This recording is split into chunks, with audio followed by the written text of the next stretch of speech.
Hi friends, నమస్తే. Welcome to ఆనోస్ kitchen. ఈరోజు రెసిపీ అనేది బ్రెడ్ ఎగ్ రోల్స్ తయారు చేసే విధానం షేర్ చేస్తున్నాను. క్లైమేట్ చూసారు కదా ఎంత చల్లగా ఉందో. బ్రెడ్ ఎగ్ రోల్స్ తయారు చేసుకోవడానికి ముందుగా నేను ఇక్కడ 3 అండి ఈ 3 ఎగ్స్ అనేది ఒక బౌల్లోకి యాడ్ చేసేస్తున్నాను. బాగా బీట్ చేసేసుకొని పక్కన పెట్టేసుకుందాం. మనం శాండ్విచ్ బ్రెడ్ కూడా తీసుకోవచ్చండి, చాలా బాగుంటాయి. ఇక్కడ నేను బ్రౌన్ బ్రెడ్ తీసుకున్నాను. ముందుగా ఈ బ్రెడ్ ఎగ్ రోల్స్ తయారు చేసుకోవడానికి స్టఫింగ్ అనేది తయారు చేసుకుందామండి. స్టవ్ ఆన్ చేసేసి ఇక్కడ ప్యాన్ పెట్టేసుకున్నాను. నేను 2 టేబుల్ స్పూన్ ఆయిల్ యాడ్ చేస్తున్నాను. ఆయిల్ బాగా కాగిన వెంటనే స్పూన్ జీరా యాడ్ చేస్తున్నాను. ఈ ఆనియన్ పీసెస్ అన్నీ కూడా దీంట్లో యాడ్ చేసేస్తున్నాను. క్యాప్సికమ్లో ఒక హాఫ్ క్యాప్సికమ్ తీసుకున్నాను.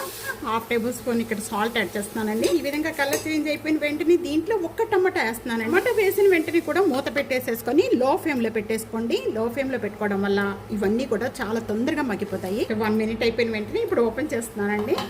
1/2 table spoon chilli flax add చేస్తున్నాను. 1/2 టేబుల్ స్పూన్ నేను మిరియాల పౌడర్ యాడ్ చేస్తున్నాను.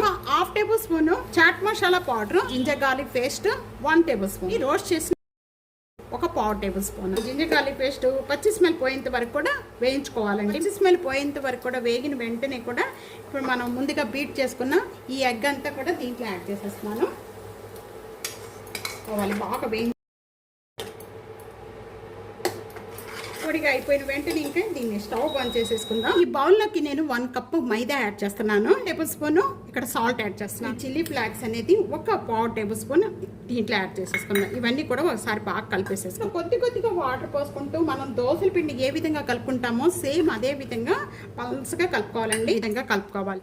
మనం ఎన్ని అయితే తీసుకుంటామో అన్నీ కూడా ఈ విధంగా సైడ్ అనేది సైడ్ కట్ చేసేసుకుంటే మీకు షేప్ అనేది చక్కగా వస్తుందండి. బ్రెడ్ అనేది కొద్దిగా తడి చేసేసి ఈ విధంగా వాటర్ లేకుండా దీంట్లో ఇప్పుడు మనం తయారు చేసిందంతా కూడా స్టఫింగ్ అనేది ఈ విధంగా మధ్యలో పెట్టేసుకోండి. ఎంత అయితే పడుతుందో అంతవరకు మనం స్టఫింగ్ పెట్టేసుకొని ప్రెస్ చేసేసారనుకోండి చక్కగా షేప్ వచ్చేస్తుంది. ఈ విధంగా ప్రెస్ చేసుకోవాలి. కొద్దిగా తడి చేసి ఫోల్డింగ్ చేశారంటే మీకు ఈజీగా వచ్చేస్తుంది. రోల్స్ తయారు చేసేటప్పుడు బ్రెడ్ రోల్స్ కానీ ఎగ్ రోల్స్ కానీ ఇటువంటి చికెన్ రోల్స్ కానీ ఇలాంటివి తయారు చేసుకునేటప్పుడు మనం శాండ్విచ్ బ్రెడ్ అయితేనే చాలా బాగుంటుంది. వైట్ బ్రెడ్ ఈ విధంగా అన్నీ కూడా తయారు చేసేసుకొని సైడ్ పెట్టేసుకోండి. అన్నీ కూడా ఈ విధంగా రెడీ చేసి పెట్టేసుకున్నాం. అంతా కూడా ఈ విధంగా ముంచేసేయండి. అలా క్రిస్పీగా రావడానికి పైన అనేది మనకి ఈ విధంగా మీరు ఈ ప్లేస్లో మీకు కార్న్స్ లేకపోతే కనుక ఓట్స్ కానీ బ్రెడ్ క్రమ్స్ కానీ ఇవన్నీ కూడా చేసుకోవచ్చండి. ఆయిల్ కాగిన వెంటనే కొద్దిగా అవి మనం తయారు చేసినవన్నీ కూడా బ్రెడ్ వేసుకొని గోల్డెన్ కలర్ వచ్చేంత వరకు కూడా ఫ్రై చేసుకోవాలి. 1 సైడ్ వేగిన వెంటనే రెండో వైపు కూడా మంచి కలర్ వచ్చేంత వరకు వేయించుకొని అన్నీ కూడా ఇప్పుడు మనం ఫ్రై చేసుకునేవన్నీ కూడా ఈ విధంగా వేసేసుకుందాం. ఈ విధంగా వేయించుకోవాలి. ఇలా వేగిన వాటిని అన్నిటిని కూడా తీసేసి ఒక టిష్యూ పేపర్ మీద ఈ విధంగా వేసేసుకోండి. ఎక్సెస్ ఆయిల్ అంతా కూడా ఉండకుండా నీట్గా ఉంటుంది. ఇక తినాలి అన్నప్పుడు ఈ విధంగా తప్పకుండా ట్రై చేయండి. దీంతో పాటు టమాటా సాస్ కానీ గ్రీన్ చట్నీతో తీసుకుంటే చాలా టేస్ట్గా ఉంటుందండి. తప్పకుండా ట్రై చేయండి, పెట్టేసుకోండి.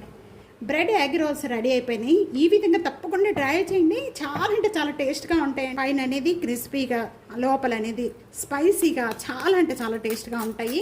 చూస్తున్నారు కదా ఎంత సౌండ్ వస్తుందో.